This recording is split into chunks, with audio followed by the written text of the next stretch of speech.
Baik, selamat sore rekan-rekan semuanya. Terima kasih telah menghadiri webinar pada kali ini. Oke, kita masih tetap membahas mengenai audit forensik dan investigasi ya. Nah, pada kesempatan kali ini saya akan membahas mengenai studi kasus dari fraud PT Asuransi Jiwasraya. Nah, kebetulan saya sendiri Yesi Romawati, salah satu mahasiswa dari Universitas 11 Maret dengan jurusan akuntansi transfer. Next.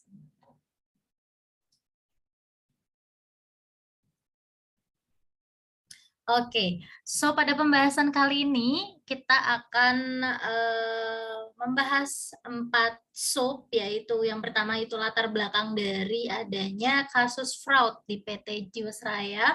Kemudian yang kedua kita akan membahas gambaran umum sedikit terkait fraud dan kasus-kasus fraud yang ada di Indonesia. Dan yang ketiga kita akan lebih intim untuk membahas mengenai case study-nya dari PT Asuransi Jiwasraya. Dan yang terakhir kita akan membahas mengenai kesimpulan dan saran-saran apa yang bisa kita tawarkan untuk kasus ini. Next. Oke. Nah, kita bahas sedikit terkait latar belakang ya. Jadi gini, sepanjang 20 tahun terakhir, kejahatan keuangan di dunia, perbankan, asuransi, dan pasar modal itu tuh terus meningkat. Baik secara intensitas, kuantitas, maupun kualitas.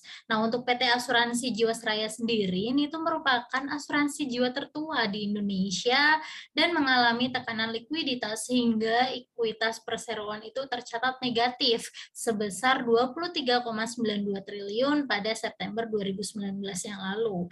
Nah, selain itu, Jiwasraya sendiri ini itu membutuhkan uang sebesar 32,89 triliun untuk kembali sehat. Nah, ternyata kasus Jiwasraya ini merupakan puncak gunung es yang baru mencuat ini. Jika diruntut permasalahan Jiwasraya itu sudah terjadi sudah beberapa tahun yang lalu. Next.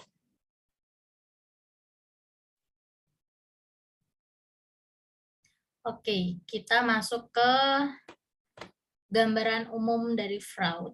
Nah, secara umum, kecurangan itu kan mengandung 3 unsur penting nih, yaitu perbuatan yang tidak jujur, niat atau kesenjangan, dan keuntungan yang merugikan orang lain.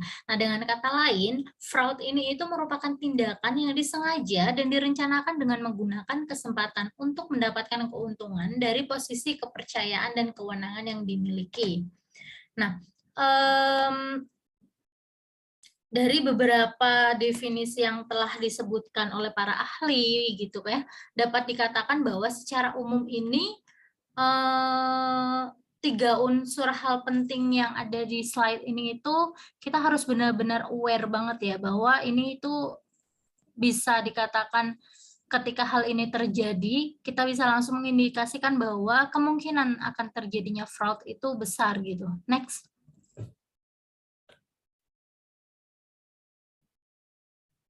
Nah, ini ada gambar dari The Fraud Tree ya. Jadi gini, pada Undang-Undang Nomor 31 Tahun 99 yang membahas mengenai pemberantasan tindak pidana korupsi yang pada pasal 2 ayat 1 dan pasal 3. Di sini tuh menyebutkan bahwa korupsi merupakan perbuatan memperkaya diri sendiri atau orang lain atau suatu korporasi menyalahgunakan kewenangan, kesempatan atau sarana yang ada padanya karena jabatan, kedudukan yang dapat merugikan keuangan negara atau perekonomian negara. Nah, untuk the fraud tree ini sendiri, itu tuh ada beberapa pembagian dari fraud ya, yaitu ada corruption, asset misappropriation, dan financial statement fraud. Next.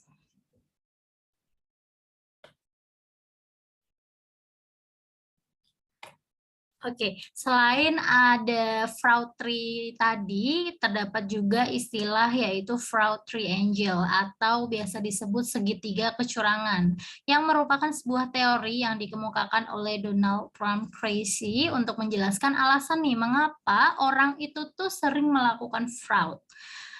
Yang pertama, dalam fraud triangle dijelaskan bahwa adanya kesempatan atau bisa dibilang situasi kondisi yang memungkinkan terjadinya kecurangan. Kemudian yang kedua ini adanya tekanan, yaitu keadaan di mana seseorang itu merasa ditekan atau tertekan. Nah, kondisi yang berat saat seseorang menghadapi kesulitan. Nah, yang ketiga itu karena adanya pembenaran atau biasa disebut rasionalisasi. Nah, alasan yang rasional sebagai bentuk pembelaan diri menganggap kesalahan yang terjadi adalah tindakan yang wajar dilakukan. Nah, Tracy sendiri mengungkapkan bahwa ketiga faktor yaitu tekanan, kesempatan, dan pembenaran tadi itu harus ada dalam suatu tindakan kecurangan atau fraud, sehingga salah satu faktor saja itu tuh tidak cukup untuk mendorong terjadinya fraud. Next.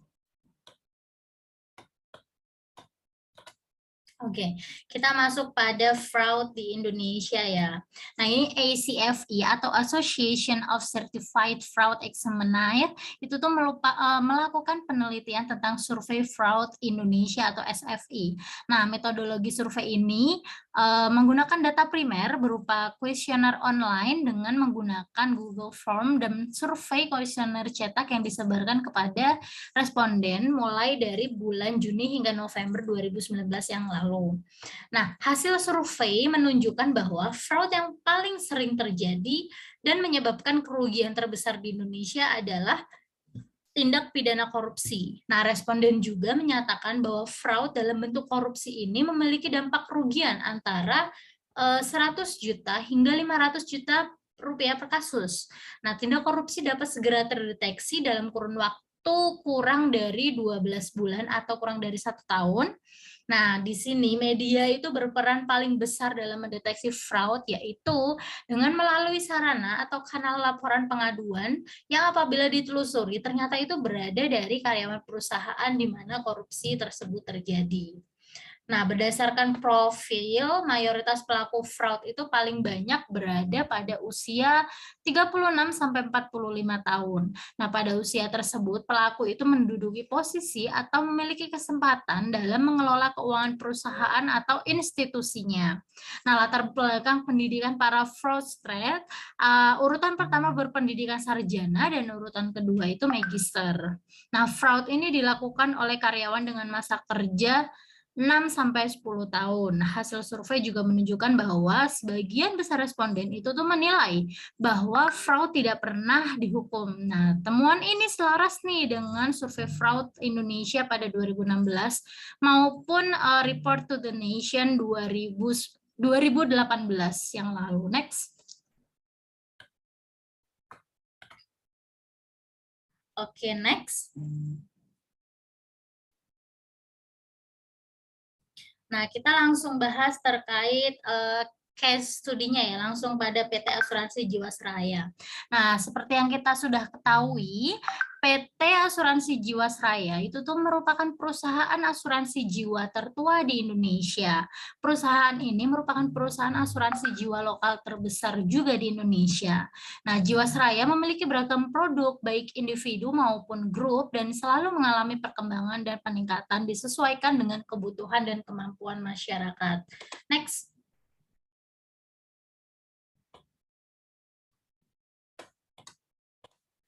Nah, sepanjang 20 tahun terakhir, kejahatan keuangan di dunia perbankan, asuransi, dan pasar modal itu kan meningkat, baik secara intensitas, kualitas, maupun kuantitas.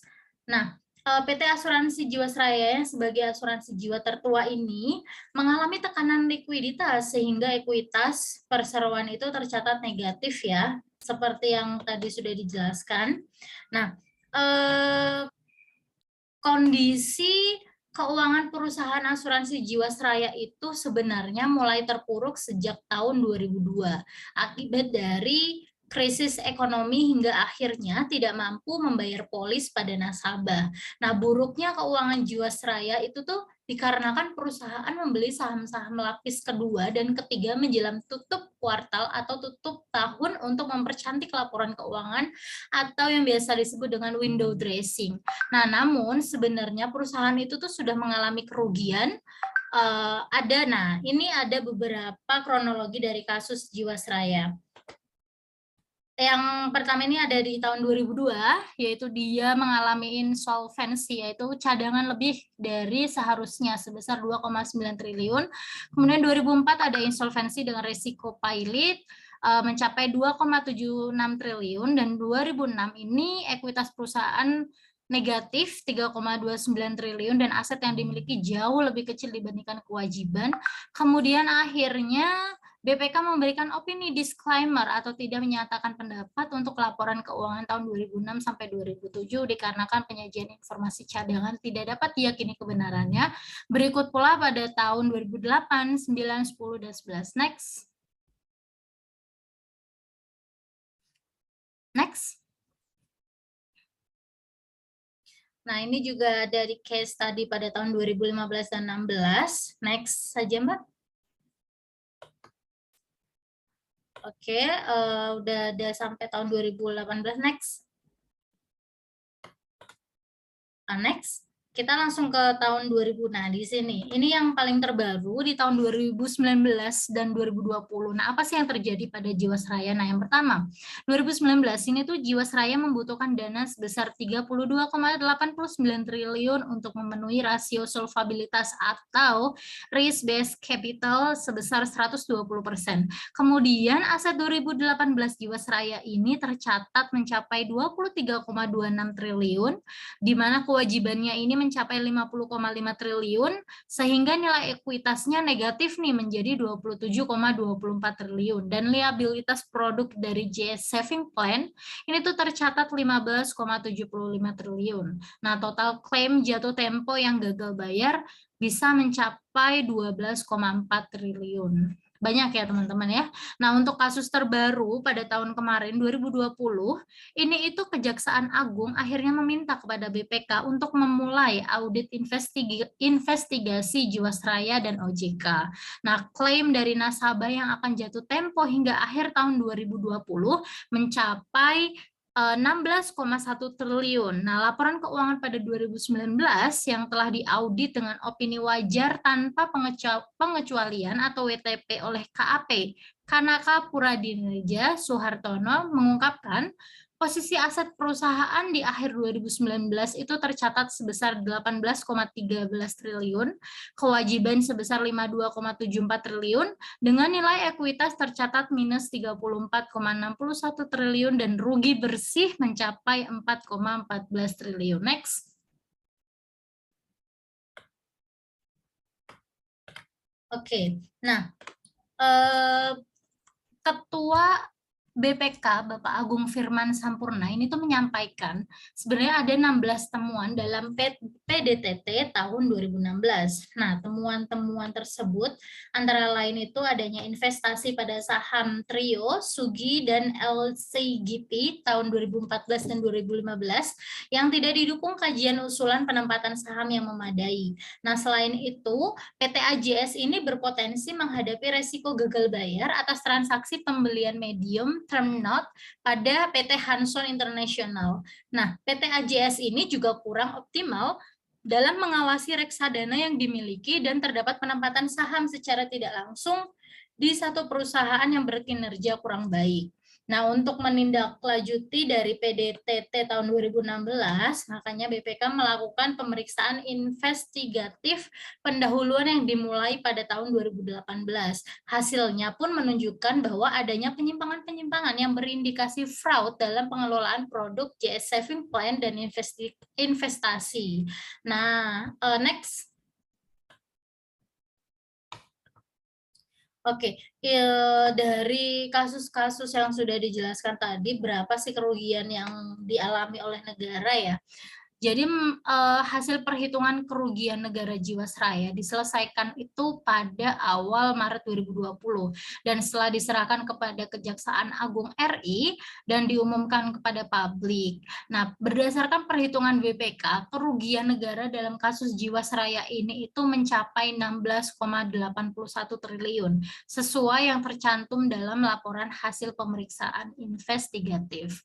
Nah, dalam rangka perhitungan kerugian negara atas pengelolaan keuangan dan dana investasi tahun 2008 sampai 2018. Next. PT Asuransi Jiwasraya ini memenuhi 3 unsur fraud, yaitu perbuatan tidak jujur, niat, dan kesenjangan. Dan niat atau kesenjangan dan keuntungan yang merugikan orang lain.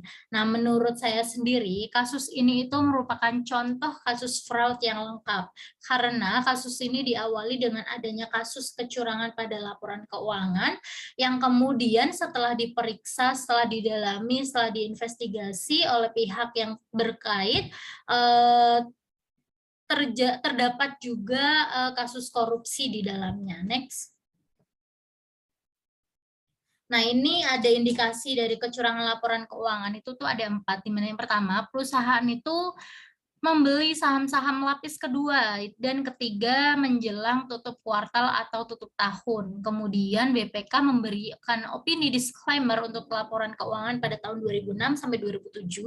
Kemudian direksi baru akhirnya melaporkan nih terdapat kejanggalan laporan keuangan kepada Kementerian BUMN, dan BPK akhirnya menunjukkan dugaan penyalahgunaan wewenang Jiwasraya dan laporan aset, investasi, keuangan yang overstate, dan kewajiban yang understate. Next.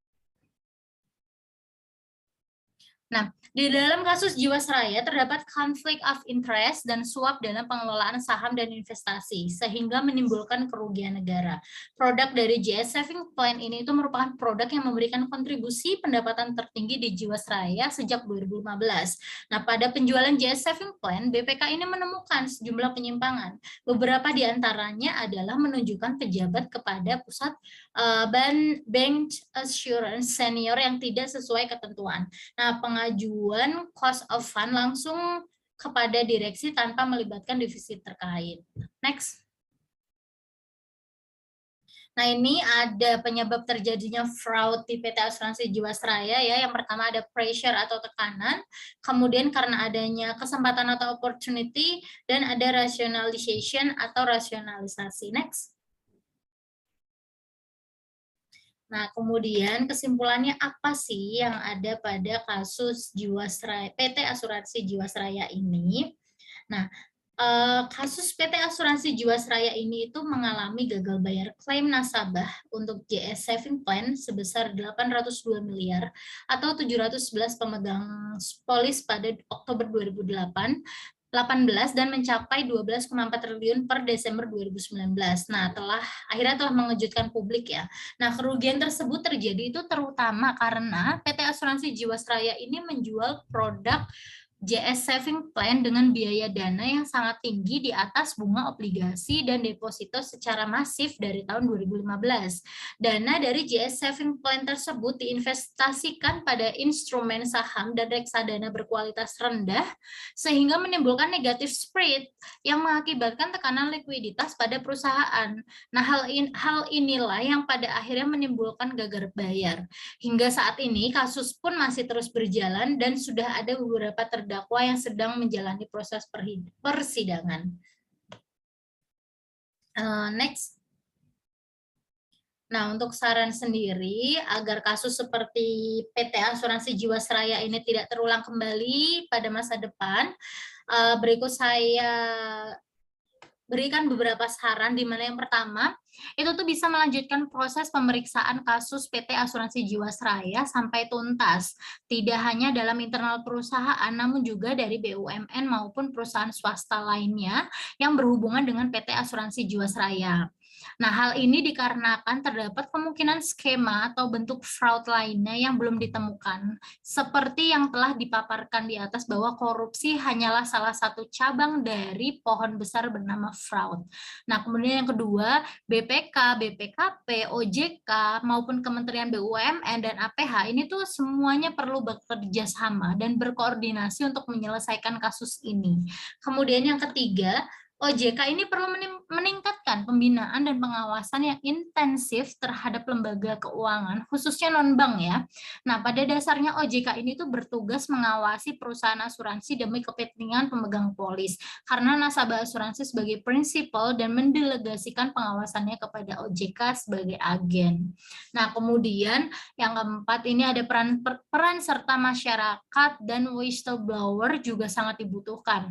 Mengingat hasil survei dari ACFE bahwa ternyata media berperan paling besar dalam mendeteksi fraud, yaitu melalui sarana atau kanal laporan pengaduan yang apabila ditelusuri ternyata berasal dari karyawan perusahaan di mana korupsi tersebut terjadi. Next. Nah, berikut pemaparan dari saya. Terima kasih. Apabila ada salah-salah kata, saya mohon maaf. Wassalamualaikum warahmatullahi wabarakatuh.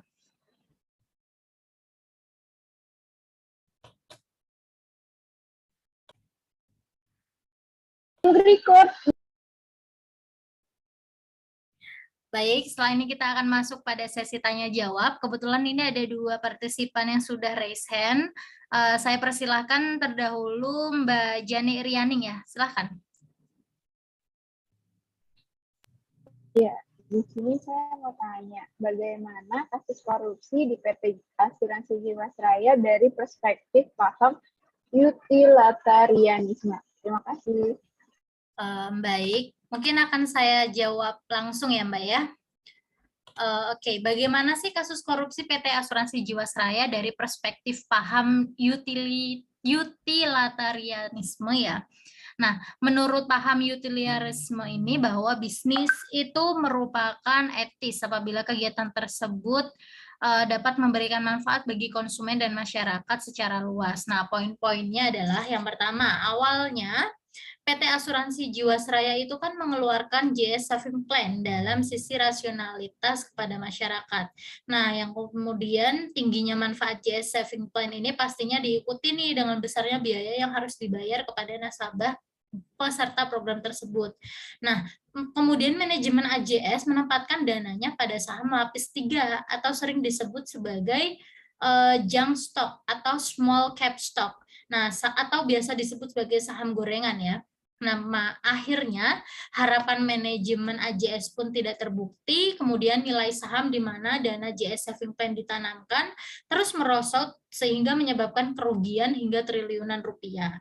Nah, dapat disimpulkan bahwa paham utilitarianisme ini, maka manajemen PT Asuransi Jiwasraya dianggap tidak melaksanakan etika bisnis dengan baik dan mengurangi kepercayaan masyarakat terhadap produk asuransi secara keseluruhan. Seperti itu, Mbak Jani.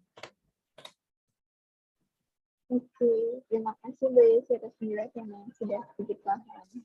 Baik, terima kasih kembali atas waktunya. Saya persilakan untuk Mbak Laili, silakan untuk bertanya. Oke, makasih Kak Yesi.